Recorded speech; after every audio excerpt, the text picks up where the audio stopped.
Chapter 10. The Voyage. All that night we were in a great bustle getting things stowed in their place, and the boatfuls of the squire's friends, Mr. Blandley and the like, coming off to wish him a good voyage and a safe return. We never had a night at the Admiral Benbow where I had half the work, and I was dog-tired when a little before dawn the boatswain sounded his pipe, and the crew began to man the capstan bars. I might have been twice as weary, yet I would not have left the deck. All was so new and interesting to me. The brief commands and shrill notes of the whistle, the men bustling to their places, and the glimmer of the ship's lanterns.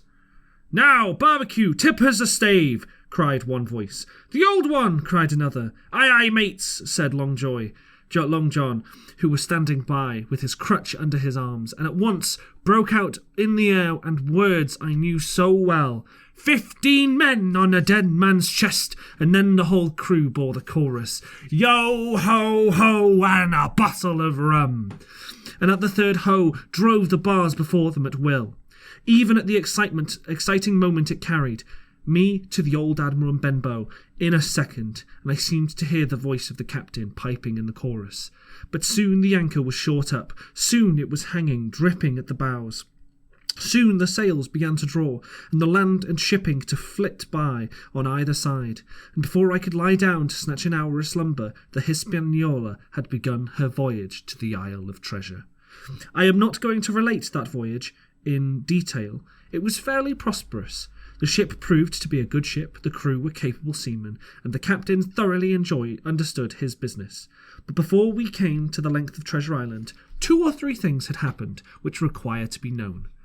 Mr. Arrow, first of all, turned out even worse than the captain had feared. He had no command among the men, and the people did what they pleased with him. But that was by no means the worst of it, for after a day or 2 at sea he began to appear on deck with hazy eyes, red cheeks, stuttered tongue, and other marks of drunkenness. Time after time he was ordered below in disgrace.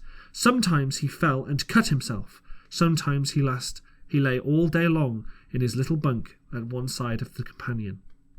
Sometimes for a day or 2 he would be almost sober and attend to his work, at least passably. In the meantime we could never make out where he got his drink. That was the ship's mystery. Watch him as we pleased, we could do nothing to solve it, and when we asked him to his face, he would only laugh. If he were drunk, and if he were sober, deny solemnly that he ever tasted anything but water. He was not only useless as the officer, and a bad influence amongst the men, but it was plain at this rate he must soon kill himself outright. So nobody was much surprised, nor very sorry, when one dark night, with a head sea, he disappeared entirely, and was seen no more. "Overboard," said the captain. "Well, gentlemen, that saves the trouble of putting him in irons." But there we were, without a mate, and it was necessary, of course, to advance one of the men. The boatswain, John Anderson, was the likeliest man aboard, and then, though he kept his old title, he served in a way as a mate. Mr. Trelawney had followed the sea, and his knowledge made him very useful, for he often took a watch himself in easy weather, and the coxswain, Israel Hands, was a careful, wily old experienced seaman, who could be trusted at the pinch with almost anything. He was a great confidant of Long John Silver, and so the mention of his name leads me to speak of our ship's cook, Barbecue as the men called him. Aboard the ship he carried his crutch by a lanyard round his neck, to have both his hands as free as possible.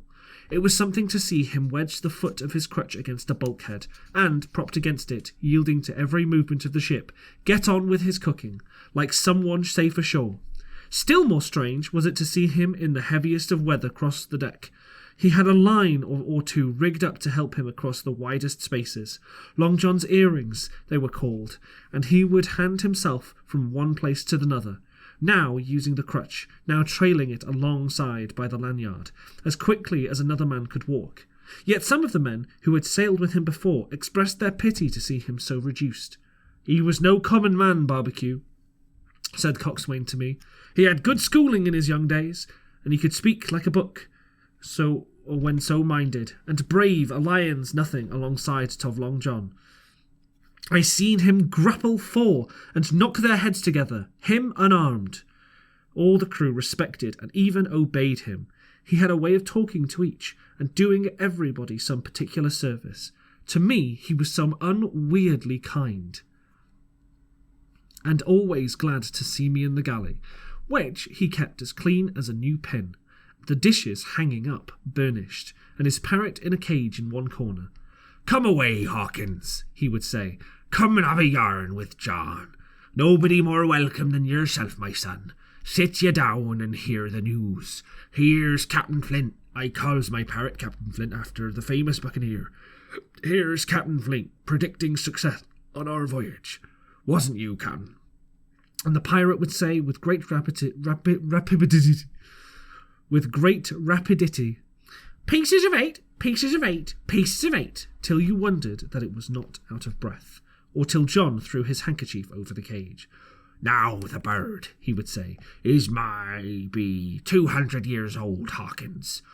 They lives for ever mostly, and if anybody's seen more wickedness, it must be the devil himself.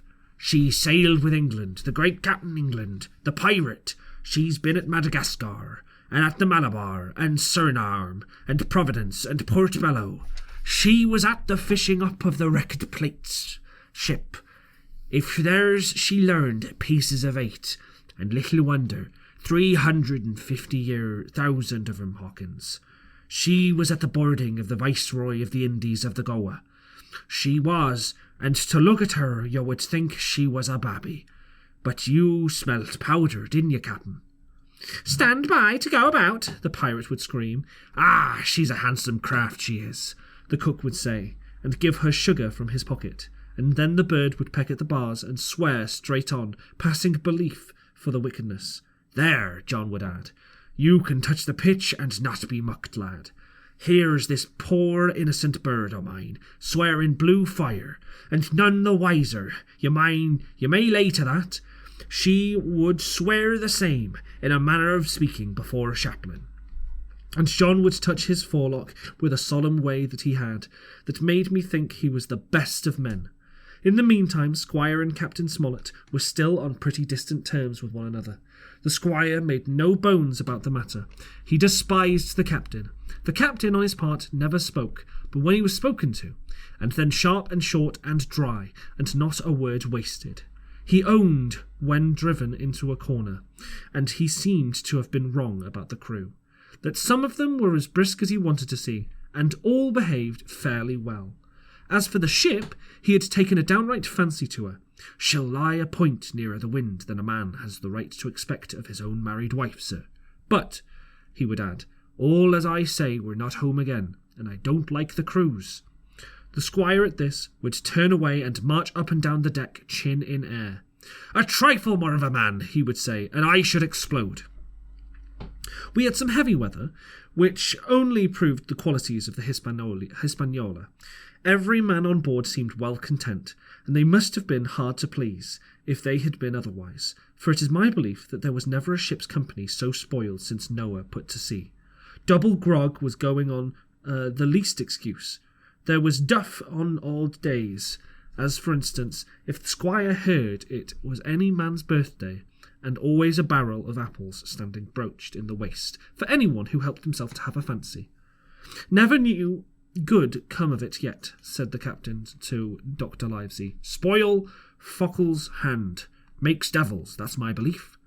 But good did come of the apple barrel, as you shall hear, for it had not been for that, we should have no note of warning, and might all have perished by the hand of treachery." This was how it came about. We had run up the trades to get the wind of the island we were after. I am not allowed to be more plain, and now we were running down for it with a bright lookout day and night. It was about the last day of our outward voyage, by the largest computation, some time that night, or, at latest, before noon of the morrow, we should sight the Treasure Island. We were heading south-southwest, and had a steady breeze abeam and a quiet sea. The Hispaniola rolled steadily, dipping her brown bowsprit now and then with a whiff of spray. All was drawing alow and aloft. Everyone was in the bravest spirits, because we were now so near an end of the first part of our adventure. Now, just after sundown, when all my work was over, and I was on my way to my berth, it occurred to me that I should like an apple. I ran on deck. The watch was all forward-looking out of the island. The man at the helm was watching the luff of the sail, and whistling away gently to himself. And that was the only sound except the swishing of the sea against the bows and around the sides of the ship. In I got bodily into the apple barrel, and found there was scarce an apple left.